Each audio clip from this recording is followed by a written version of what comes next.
A man glanced toward his sofa and noticed something unusual beneath it, a small group of toy soldiers hiding in formation.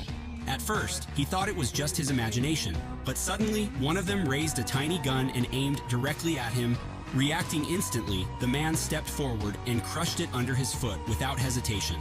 Another soldier witnessed the attack and quickly turned to run, but it didn't make it far before meeting the same fate. Moments later, a third soldier lifted a miniature rocket launcher preparing to fire. However, the man stayed calm and struck before it could act, wiping it out in a single move. Just as he thought it was over, a loud roaring sound echoed from ahead. More toy soldiers had returned, this time bringing tiny fighter planes armed with machine guns. Without warning, one plane rushed forward and grazed his face, while another flew in from the side and cut his hand. Angered, the man grabbed his weapon and fired, destroying one of the planes midair.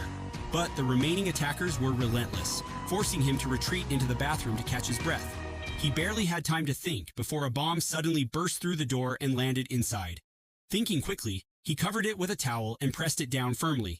Then he pushed it away toward the door, trying to limit the damage. Acting fast, he grabbed a fan, plugged it in, and threw it into the toilet, causing a sudden burst of sparks that destroyed the nearby planes. For a brief moment, everything went quiet. But soon, another plane attacked, injuring him again and forcing him to retreat further as he struggled to treat his wounds. Then, a note slid under the door, demanding that he surrender immediately.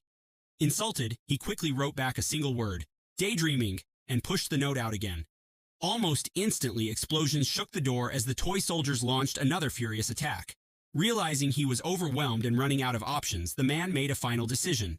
With no other escape left, he climbed out through the window and disappeared into the distance.